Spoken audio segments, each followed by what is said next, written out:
Portal Guia-me na FLIC 2016, estamos ao lado do teólogo e pastor Magno Paganelli, que está trazendo hoje aqui na FLIC o lançamento do seu livro Introdução ao Estudo da Tipologia Bíblica. Pastor, muito obrigada por essa oportunidade, por esse espaço.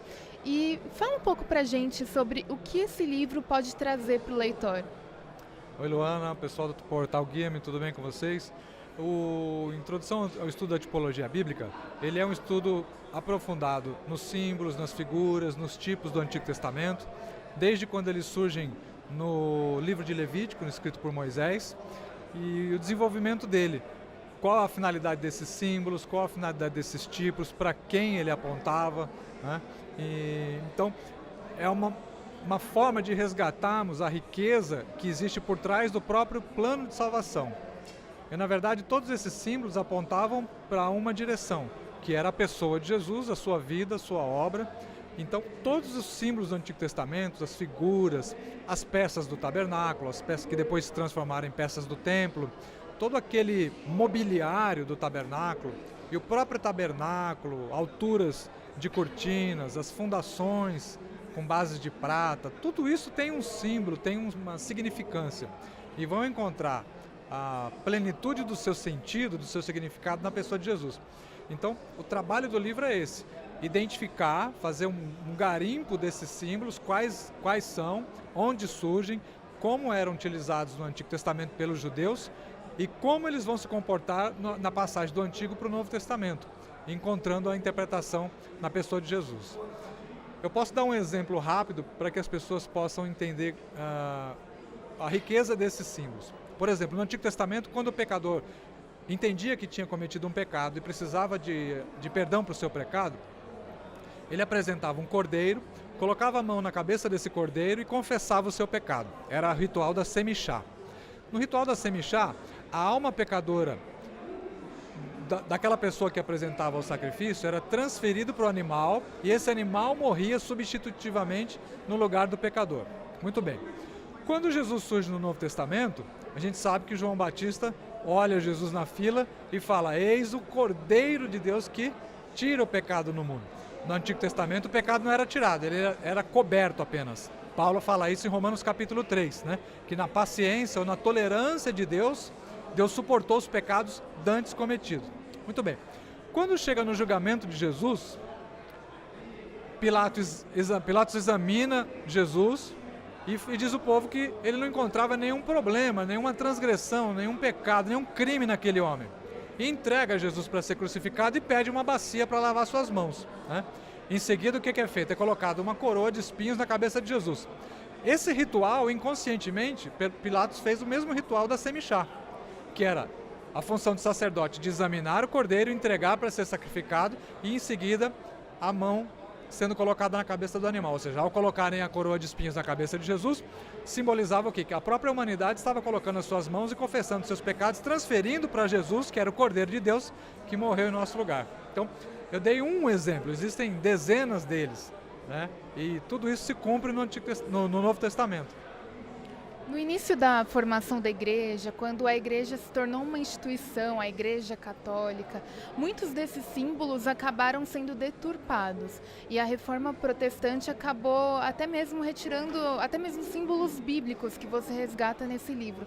De que forma você encara a influência desses dois movimentos, tanto de deturpação quanto de total retirada, nos dias de hoje? Olha, os símbolos, eles são importantes em toda a religião. Há três componentes, três ingredientes que são comuns em todas as religiões, que são os ritos, os mitos e os ditos, que são as falas de sabedoria, os provérbios. Todas as religiões, eu dou aula de religiões comparadas, então eu percebo isso em todas elas. Os ritos são fundamentais, mas eles precisam ter o entendimento para que ele aponta. Por exemplo, nós repetimos o rito da Santa Ceia. Era uma refeição feita no Antigo Testamento, que era a Páscoa. Jesus, quando veio durante a refeição da Páscoa, de dentro da refeição da Páscoa, ele tirou um ritual, ele instituiu um ritual que era o ritual de Santa Ceia, e nós repetimos isso até hoje. Hoje, para a nossa compreensão, vale o quê? Aquilo que Jesus disse: fazei isso em memória de mim. Então é um ritual que em si tem uma finalidade, a rememorização de um outro evento. Qual é esse evento? A morte de Jesus. O pastor parte o pão, simbolizando a morte, e depois entrega o cálice, simbolizando o sangue. Se o fiel não tem uma compreensão plena do que significa aquilo lá, para ele é mais um ritual. Tomemos, por exemplo, a Umbanda. A Umbanda, muitas vezes os cristãos vão evangelizar os umbandistas, os candomblecistas, e eles falam, mas os rituais estão na sua Bíblia também. Sim, só que eles precisam encontrar o seu sentido pleno, e o sentido pleno está na pessoa de Jesus, ou seja, depois de Jesus não faz sentido realizar nenhum tipo de ritual, porque Jesus ele cumpre todos os rituais.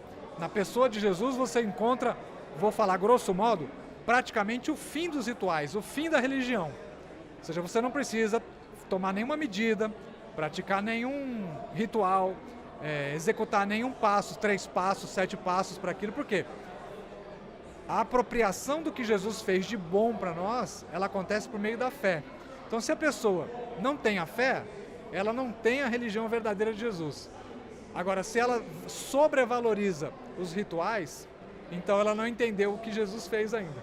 Então, se a sua religião, seja ela a católica, ou a protestante, ou evangélica, ou qualquer que seja, ela dá uma primazia, uma sobrevalorização para os rituais, você ainda não tem a fé plena.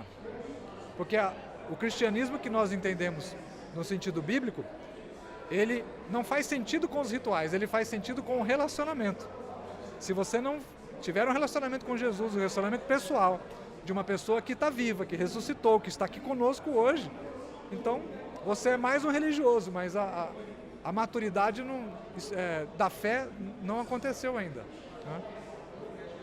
E você trouxe aqui pra gente também um outro tema, né, abordado em um outro livro. Conta aqui, compartilha com a gente. Esse livro aqui, O Treinamento dos 12, do Alexander Bauman Bruce. É um livro do século XIX, que foi um livro com quem vários teólogos que trabalharam fora do Brasil e no Brasil, inclusive, estudaram. Eu tive o privilégio de lançar ele há mais ou menos uns 10 anos, por uma editora que eu tive, e recebemos muitos elogios por isso, inclusive pessoas que estudaram com ele fora do Brasil. Ficaram muito felizes quando viram a versão em português. E aí, o ano passado, eu parei com a minha editora, com a atividade editorial, e passei esse material para que a Geográfica Editora pudesse relançar. E agora eles fizeram um trabalho fantástico, uma nova edição, uma revisão, um projeto gráfico maravilhoso. Estão dando a oportunidade das pessoas agora chegarem ao conhecimento desse livro, Treinamento dos 12, que mostra como Jesus treinou seus discípulos do ponto de vista social, do ponto de vista religioso, do ponto de vista moral. E o Bauman Bruce, ele fez um resgate dos principais textos nos Evangelhos e em Atos dos Apóstolos que mostram qual foi o mecanismo, qual foi a estrutura de treinamento que o próprio Jesus utilizou para treinar os seus discípulos. Magno, mas tem vários livros sobre treinamento, desenvolvimento de capacidades de liderança e tudo mais. Esqueça, a maioria dos livros que nós temos no mercado hoje, eles trabalham com conceitos corporativistas. O livro do Bauman estava no século XIX, ou seja, ele não foi contaminado por esse espírito de meta, o pastor que tem que ter uma meta para ganhar discípulos, para abrir igreja e tudo mais.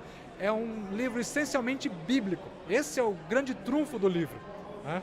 Então, essa é a vantagem de resgatar um clássico como esse, né? Porque você pega um material na sua forma mais pura, na sua essência mais rica, e damos boas-vindas à nova edição do Treinamento dos 12.